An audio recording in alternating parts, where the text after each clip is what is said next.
ब्रिजेश दुबे इस वार्ड में कौन है? पिछले 40 वर्षों से हमारा परिवार समाज सेवा में ही लगा हुआ है। ये क्या समस्या है जो आप समाधान कर रहे हैं? समाज सेवा ही सबसे बड़ी हमारी पहचान है। क्या वजह ये चुनाव है? चुनाव लड़ना है नहीं लड़ना ये तो बात की बात। यहाँ पे हर्षद कारकर जो पहले यूबीटी में थे लेकिन अब सिंधेगढ़ में आगे हैं, तो उनके आने से हमको कोई लीड मिली ऐसा नहीं, तो उनके आने से पहले ही हम लीड ले चुके थे। तो हर्षद कारकर तो उनकी मजबूरी हो गई कि वो आ गए यहाँ पे शिंदे में आए। और मनीषा चौधरी चुनाव लड़ रही थी तो उस समय हर्षद कारकर जी ने उनका पूरा विरोध किया था।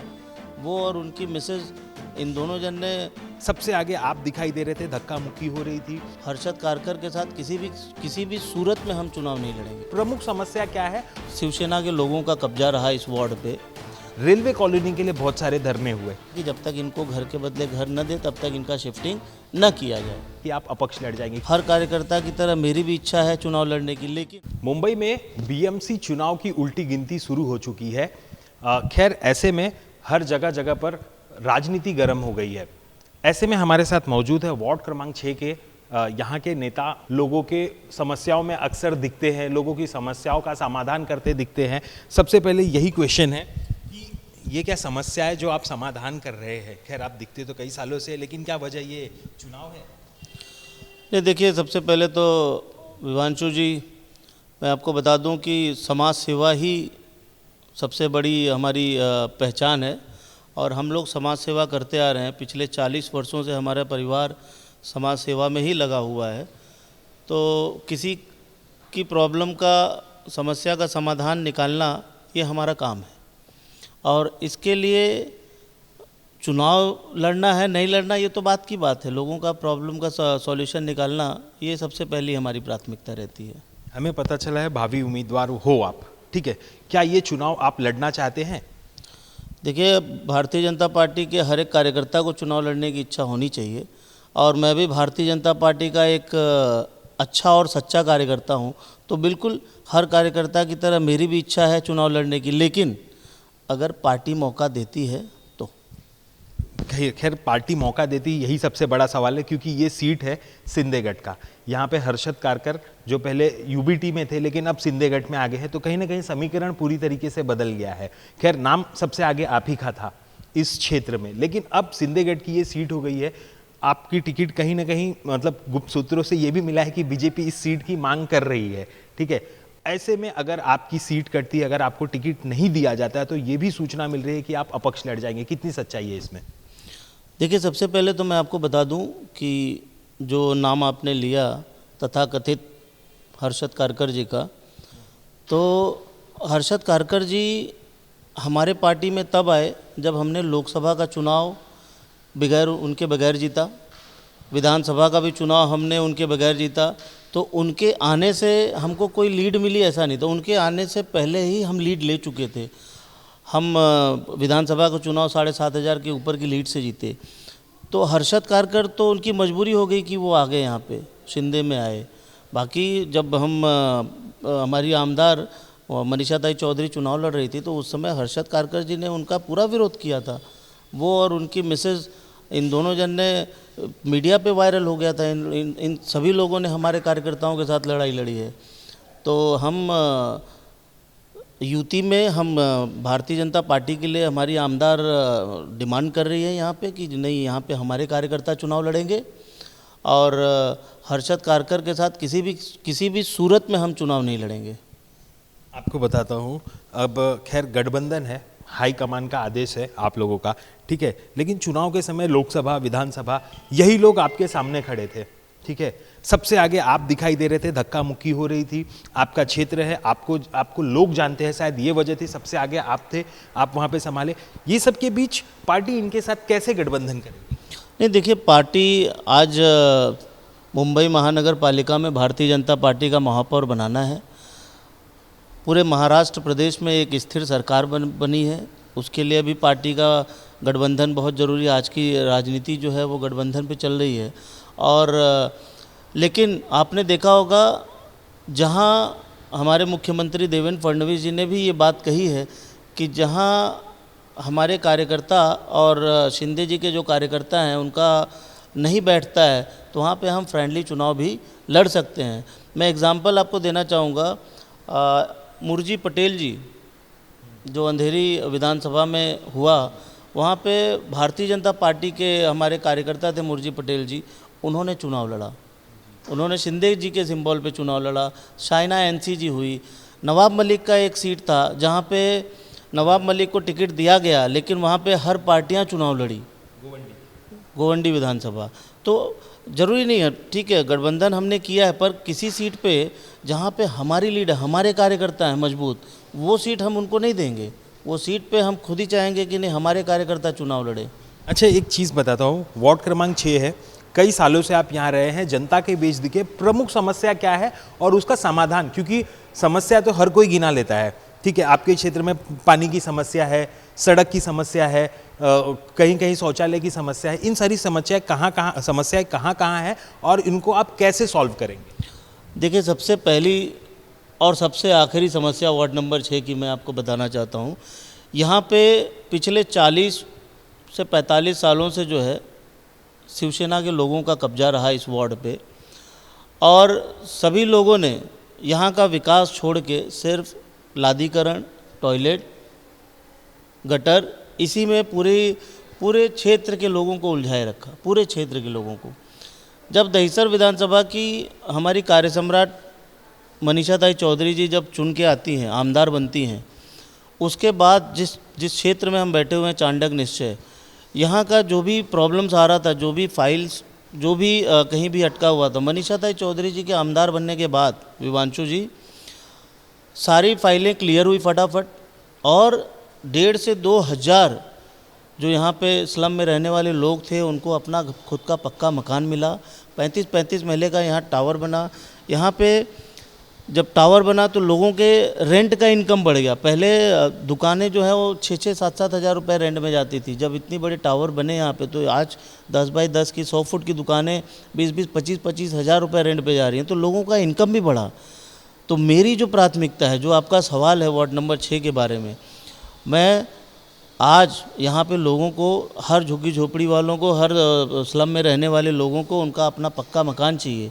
तो पक्का मकान दिलवाने के लिए जो ज़रूरत होगा, आज बीडीडी चाल का डेवलपमेंट होने जा रहा है, आज धारावी का पुनर्विकास होने जा रहा है। धारावी जो स्लम है, जो एशिया का सबसे बड़ा स्लम है, आज उसको डेवलपमेंट करने का प्लान बनाया।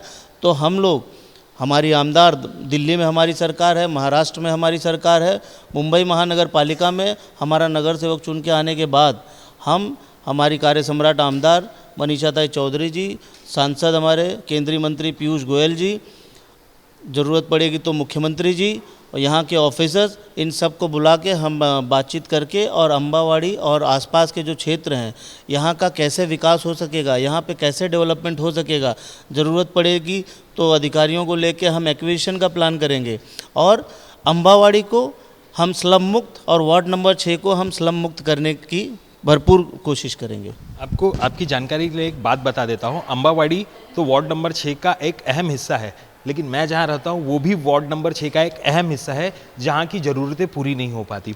अब मैं बताता हूँ, वार्ड नंबर 6 में लोग समझते हैं सिर्फ अम्बावाड़ी आ जाती है। अब हम दहिसर स्टेशन साइड जाए, वहाँ पे ट्रैफिक की समस्या काफ़ी रहती है। ये टाइम पे आप जाएंगे, आपको घंटों, मतलब स्टेशन, मतलब जिस तरीके से ये खाली क्षेत्र है, वहाँ पे 15-20 मिनट आपको ट्रैफिक में खड़े रह जाना पड़ता है, वहाँ पे सिस्टम बराबर नहीं है। इन सारी समस्याओं को लेके आप किस तरीके से देखिए, इसके ऊपर मैं आपको बता दूं कि हमने ऑलरेडी हमारी कार्य सम्राट आमदार मनीषा ताई चौधरी और बीएमसी के अधिकारियों के बीच में बैठक हुई है। जो फेरी वाले जो हैं, जो फेरी वाले पूरा रोड ब्लॉक करके बैठे रहते हैं, फेरी वाले, उनको भी हमने बीएमसी के पास कंप्लेन करने का, उनको कंप्लेन किया हुआ है। आप देखेंगे, अगर आप बीएमसी के मार्केट में गए होंगे तो बीएमसी की गाड़ियां भी अभी वहाँ पे खड़ी रह रही हैं। तो अब जिस दिन संडे पड़ जाता है उस दिन वो लोग पूरा रोड जाम करके बैठ जाते हैं। अदरवाइज़ बीएमसी की गाड़ी सुबह जा रही है, बीएमसी की गाड़ी शाम को जा रही है, और पूरा रोड खाली करने का हमारा प्रयास चल रहा है।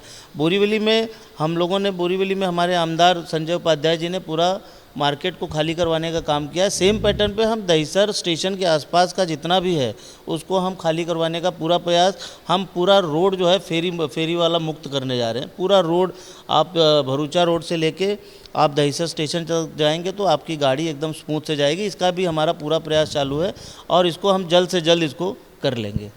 आशापुरा का क्या है कहना है, क्योंकि वहाँ पे लोगों को इंसाफ नहीं मिल रहा। देखिए आशापुरा जो हाईवे पे हमारा काली माता मंदिर के पास जो आशापुरा बिल्डर ने प्रोजेक्ट लिया हुआ था, वो बिल्डर कहीं ना कहीं डिफ़ॉल्ट हो गया वो।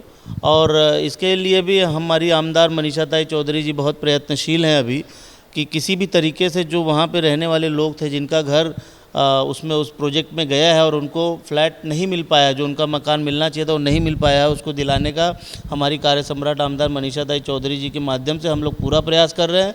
और इसके साथ साथ सिर्फ उन्हीं का घर नहीं, विवांशु जी, जिन्होंने उस प्रोजेक्ट में घर बुक किया है, जिन्होंने ख़रीदा है, ऐसे भी लोगों का हम लोग पूरा लिस्ट निकाल रहे हैं। और बिल्डर से क्या हो रहा है उसके बारे में भी हम लोग उसका भी पूरा सॉल्यूशन निकालने का प्रयास कर रहे हैं। उसी से लगा हुआ एक और सवाल है रतन नगर। जी, रतन नगर में क्यों नहीं हो पा रहा, क्योंकि हर जगह ये आमदार तो आपकी आ गई हैं। देखिए रतन नगर का अभी क्या होता है ना कि रीडेवलपमेंट जो होता है वो सबको लगता है कि हर जगह का रीडेवलपमेंट एक ही है, लेकिन रतन नगर की एक बड़ी समस्या है। रतन नगर में जो बिल्डर ने, मैं वही बता रहा हूँ आपको, फिर 40 साल पहले आप चले जाइए, हमारी आमदार तो अभी आई, 40 साल पहले जो लोग यहाँ शासन कर रहे थे, जो यहाँ के नगर सेवक थे, उस टाइम पे जो बिल्डर अग्रवाल बिल्डर ने बिल्डिंग यहाँ बनाया, गवर्नमेंट को उनको पीएपी के तहत कुछ फ्लैट हैंडओवर करने होते हैं, वो उन्होंने नहीं किया। जो आज रतन नगर में काली बिल्डिंग के नाम से जाना जाता है, वो वही बिल्डिंग है जो गवर्नमेंट को हैंडओवर होना था। तो गवर्नमेंट को हैंडओवर नहीं हुआ वो बिल्डिंग, इस वजह से गवर्नमेंट का ओसी किसी भी बिल्डिंग को वहाँ पे मिला नहीं। अब आज रीडेवलपमेंट करने की बात हो रही है, तो सबसे बड़ा पेंडिंग अगर किसी का काम है जो बिल्डर को बीएमसी को हैंडओवर करना था, वो हो ही नहीं पाया। तो इसके लिए भी हमारी आमदार बहुत प्रयास कर रही हैं, अधिकारियों से मीटिंग लगा के इसको कैसे यहाँ का डेवलपमेंट, क्योंकि क्या है उस प्रोजेक्ट अग्रवाल बिल्डर की वजह से वहाँ का पूरा प्रोजेक्ट अटका पड़ा हुआ है। तो उस प्रोजेक्ट में लोगों का विकास नहीं हो पा रहा है, लोगों का रीडेवलपमेंट जो होना चाहिए, आज उनको भी अच्छा घर मिलना चाहिए, तो बिल्डर के नुकसान की वजह से लोगों को इसका नुकसान का भरपाई न करना पड़े, इसलिए हमारी आमदार मनीषा ताई चौधरी जी इसके लिए जो अधिकारी हैं बीएमसी के, उनको लेके और जो क्लस्टर वहाँ पे डेवलपमेंट करने जा रहे हैं उनको लेके एक मीटिंग कर रही हैं, और जल्दी ही इसका भी रास्ता हम लोग निकालेंगे। अच्छा, ये रतन नगर, आशापुरा, ऐसे रिलेटेड महाडा की कई कंप्लेंट्स हैं जिनको उनका हक नहीं मिल रहा है, उनको हक नहीं मिल रहा है, ऐसी तमाम समस्याएं हैं। खैर आपके अंडर तो आता नहीं है ये सब, ठीक है, एक नगर सेवक अगर जीत के भी आएगा तो उनकी मदद कर सकता है, तो उसी तरीके से क्या मदद कर सकते हैं, उनकी समस्याएं किस तरीके से? देखिए मदद तो हम सब कर सकते हैं सर, अगर आपके अंदर इच्छा रहेगी काम करने की तो आप सारा काम कर सकते हैं। महाडा भी हमारे गवर्नमेंट के अधीन ही है, तो हम जो भी महाडा से रिलेटेड भी हमारे यहाँ महाडा सोसाइटी हैं, तो हम लोग आमदार मनीषा ताई चौधरी जी के माध्यम से हम लोग सभी महाडा की सोसाइटियों का जो भी उनका प्रॉब्लम आता है, अभी महाडा में गार्डन का काम आया हुआ था, तो वो गार्डन का काम भी हमने किया, रिपेयरिंग का काम आता है, तो महाडा की जो बिल्डिंगें हैं उसमें जो काम वो हमारे पास लेके आते हैं, हम मनीषा ताई चौधरी जी के माध्यम से उस काम को करने का पूरा प्रयास करते हैं। रही बात जो पात्र की बात है स्लम में, तो उसके लिए जो एसआरए के कायदे कानून हैं, एसआरए के तहत 2000 तक के जितने झोपड़े हैं, जितने भी उनके जो डॉक्यूमेंट चाहिए रहता है, वो सारा अवेलेबल करने के बाद पात्र की जो भी उसके लिए डॉक्यूमेंटेशन रिक्वायर रहता है उसको हम पूरा करके, उसका किसी का अपात्र होता है तो उसका भी अगर डॉक्यूमेंट पूरा है तो हम उसका प्रोसेस करवाते हैं। आपके क्षेत्र में सबसे बड़ा प्रश्न, ठीक है, जब यहाँ पे आपके जो यहाँ के नगर सेवक है, जब आपकी पार्टी के साथ गठबंधन में नहीं थे, जब यूबीटी मतलब तब वो शिवसेना एक अलग ही शिवसेना थी, तब यहाँ पर रेलवे कॉलोनी के लिए बहुत सारे धरने हुए, ठीक है, उस वक्त ये आरोप लगाया गया था कि ये बीजेपी की, मतलब बीजेपी यहाँ पे लोगों का घर बसना नहीं देना चाह रही है, ठीक है। खैर आज हमारे सामने आ गए, अब वो मुद्दा नहीं दिख रहा है, शायद आपकी पार्टी के साथ उनका गठबंधन है, ठीक है, अब वहाँ पे कोई प्रोटेस्ट नहीं हो रहा है, लेकिन रेलवे की तरफ से लोगों को नोटिस है, शायद कभी भी खाली करा दिया जाएगा, वो रेलवे की ज़मीन है। इस मुद्दे को लेकर आप लोगों की किस तरीके से मदद की? देखिए इसमें भी मैं आपको बताता हूँ, इन लोगों ने बहुत प्रोपेगेंडा करने का प्रयास किया था, लेकिन हमारी कार्य सम्राट आमदार मनीषा ताई चौधरी जी और तब के हमारे सांसद माननीय श्री गोपाल शेट्टी जी ने इसके लिए पूरा आंदोलन किया, और मुंबई सेंट्रल में जो उनकी ऑफिस है चर्चगेट में, वहाँ पे हमने जाके पूरा जो लेटर था हमने एडवोकेट किया इन लोगों के लिए, और हमारी आमदार ने ये मांग किया कि जब तक इनको घर के बदले घर न दे तब तक इनका शिफ्टिंग न किया जाए। समझ मतलब उनको घर कैसे मिलेगा बाकी लोगों को, क्योंकि आपके क्षेत्र की ही जनता है। सर इसके पहले विवांशु जी, इसके पहले भी रेलवे ने जब लोगों का जगह एक्वायर किया था तो उनको रेलवे ने महाराष्ट्र की गवर्नमेंट ने उनको घर के बदले घर दिया हुआ था। तो उसके बाद भी आगे चल के जो हमारी आमदार हैं वो गवर्नमेंट से डिमांड कर रही हैं कि भाई इनको अगर इनका कहीं शिफ्टिंग हो, सारे के सारे लोग 2000 पहले के लोग हैं और हम महाराष्ट्र का जो कायदा है 2000 के पहले जिनका भी जो डॉक्यूमेंट है, अगर उनके पास डॉक्यूमेंट है तो उनको पक्का मकान मिलना चाहिए। इस कायदे के हिसाब से हमारी आमदार मनीषा ताई चौधरी जी इन सब के लिए घर की मांग कर रही हैं। सर, बोरीवली में घर का रेट बहुत ऊपर है। अब अगर किसी को यहाँ से आप पालघर फेंक देते हैं, मतलब पालघर आप शिफ्टिंग देते हैं, पालघर में घर की क्या कीमत है, तो किसी ने वो तरीके से इन्वेस्ट किया रहेगा या वहाँ पे 90 के पुराने लोग हैं, उन्होंने अपना घर प्रॉपर्टी बनाया और उनको इस तरीके से शिफ्टिंग मिल जाए, सही है? सर देखिए, पहले तो मैं आपको बता दूं कि जो रेलवे की ज़मीन है, रेलवे की ज़मीन पे महाराष्ट्र की गवर्नमेंट का कोई अधिकार नहीं होता है। रेलवे जो है वो केंद्र सरकार के अधीन में है और रेलवे के नियम में, कायदे कानून में ये कहीं नहीं है कि उनके ज़मीन पे कोई घर बना लेगा तो रेलवे उसके लिए बाध्य है कि उनको वो घर दे। ये रेलवे के कायदे में नहीं आता। हाँ, महाराष्ट्र की गवर्नमेंट ने एक कानून बनाया जिसमें उन्होंने ये कहा कि जो कोई भी ऐसा आदमी जिसका घर का पुरावा 2000 के पहले का है तो उसको उसका पक्का मकान मिलना चाहिए। अब रही बात आपकी कि किसी का घर मुंबई में है, बोरीवली में, और उसको हम पालघर दे दें। सर पालघर नहीं, हम मुंबई रीजन में ही घर देंगे उनको। लेकिन अभी झुग्गी झोपड़ी में जो रहने वाले लोग हैं, अगर उनको हम पक्का मकान देते हैं, फ्लैट देते हैं, तो उसमें पानी की सुविधा होगी, शौचालय की सुविधा होगी, लाइट की सुविधा होगी। आज जो झुग्गी झोपड़ी में रहते हैं उनको इस तरह की सुविधाएं नहीं मिल पाती हैं, तो उनके आने वाले जनरेशन को वो सारी सुविधाएं हमारी सरकार प्रोवाइड करवाएगी जिसका उनको गवर्नमेंट ने अधिकार दिया है। आपका जवाब मिल गया, आपने बोला मुंबई में ही दिलाएंगे, ठीक है। चलिए अब अगले प्रश्न की तरफ जाते हैं। यहाँ के देखो, बच्चे कभी वोट नहीं कर सकते, लेकिन उनके भी मुद्दे होते हैं। उनको खेलने के लिए अच्छा ग्राउंड चाहिए, ठीक है, अब गार्डन चाहिए। अब बड़े बड़े बिल्डर, यहाँ तो नहीं, मैं पूरी मुंबई की बात करूँगा, बड़े बड़े गार्डन को तोड़ के बिल्डर अपना आलीशान मुनाफे के लिए बिल्डिंग बनाते हैं और ऊपर एक छोटा सा गार्डन दे देते हैं। लेकिन वो गार्डन कौन यूज़ कर पाता है? वो बिल्डिंग के मेंबर ही, ठीक है। आपके क्षेत्र की जनता, जो बच्चे हैं, छोटे बच्चे, अगर खेलेंगे तो शायद कोई सचिन, विराट कोहली वहाँ देखेंगे। रोहित शर्मा भी हमारे बोरीवली से ही है। इस तरीके से मतलब अगर आज MHB ग्राउंड था, MHB ग्राउंड पे उन्होंने बहुत खेला। इतने बड़े ग्राउंड अब यहाँ से गायब होते जा रहे हैं, बड़े मुद्दे हैं। तो आप गार्डन को लेकर किस तरीके से देखते हैं? देखिए सर, अच्छा गार्डन, देखिए मैं आपको बताता हूँ, गवर्नमेंट का अभी नया DCPR प्लान आया 2034 का।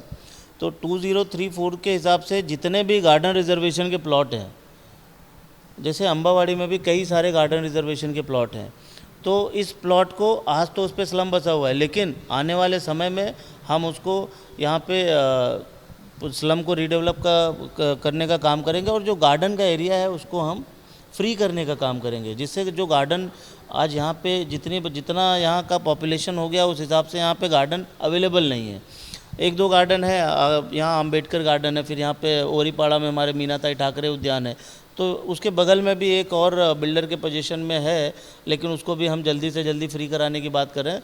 ऐसे कई सारे यहाँ पे प्रोजेक्ट अटके हुए हैं जिसका रीडेवलपमेंट करके हम गार्डन को फ्री कराने की कोशिश करेंगे। फ्री, ये तो गार्डन आप फ्री कराने की बात कर रहे हैं जो पहले से फ्री है। फॉर एग्जांपल मैं आपको एक उदाहरण दूंगा, दहिसर स्टेशन के पास नेताजी सुभाष चंद्र बोस, शायद वो एक गार्डन है, ठीक है, जॉनी मैदान बराबर। जब वहाँ पे किसी पार्टी कोई टूर्नामेंट आयोजित करती है, एकदम नीट एंड क्लीन कर दिया जाता है, साफ सफाई, लेकिन उसके बाद उसके ऊपर कोई ध्यान नहीं देता। वहाँ पे ड्रग्स जैसे काम होते हैं, बहुत सारी चीज़ें होती है।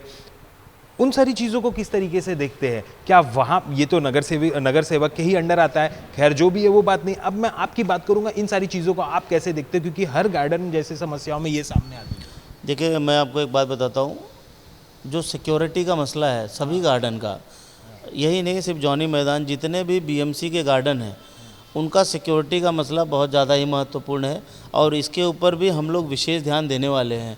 जो सिक्योरिटी होगी, आज हमको मालूम है सिक्योरिटी का पैसा ज़्यादा लेते हैं, लेकिन सिक्योरिटी गार्ड को पैसा कम मिलता है। तो जब तक हम अच्छी सिक्योरिटी नहीं रखेंगे तब तक उस गार्ड का उस मैदान का वो गार्ड रख रखाव नहीं कर पाएगा।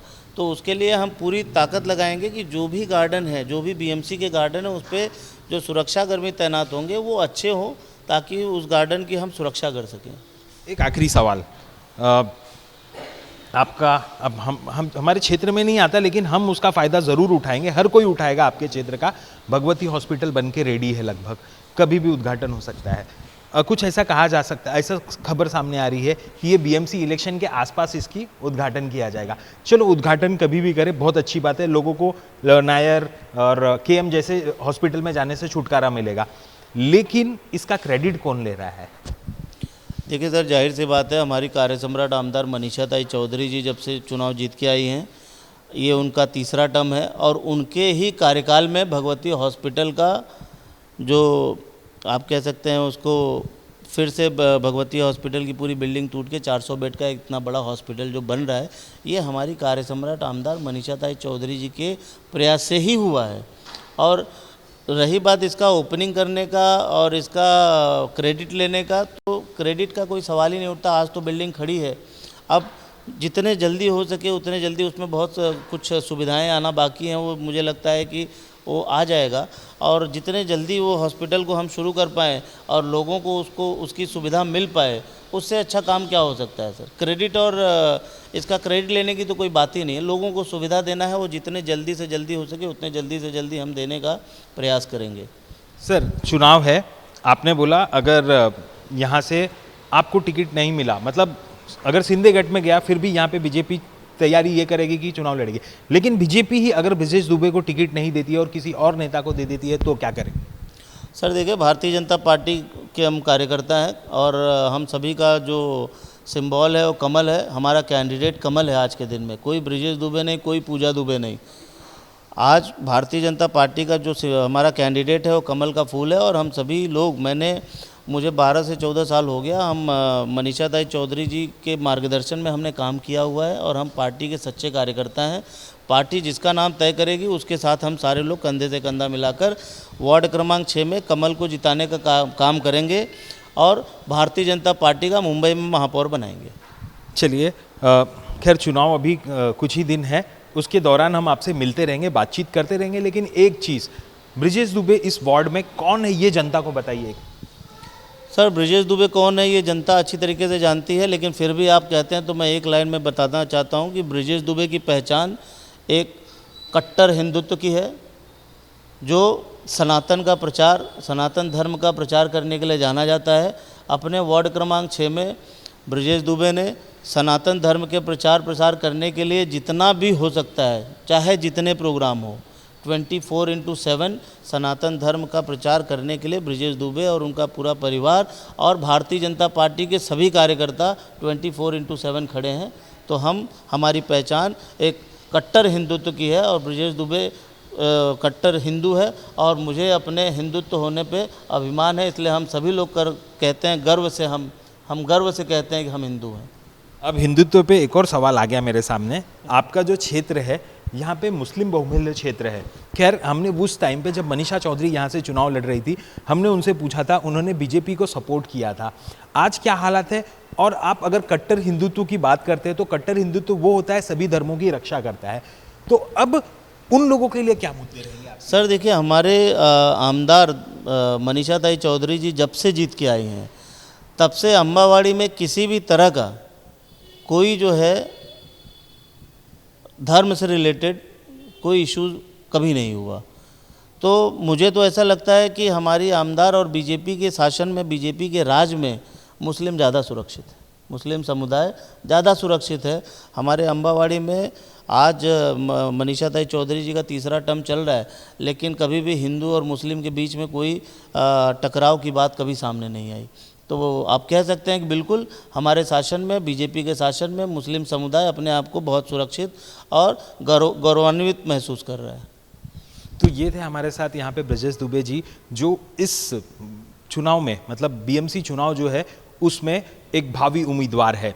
खैर, वक्त ही बताएगा कि यहाँ से कौन चुनाव लड़ेगा और कौन जीतेगा।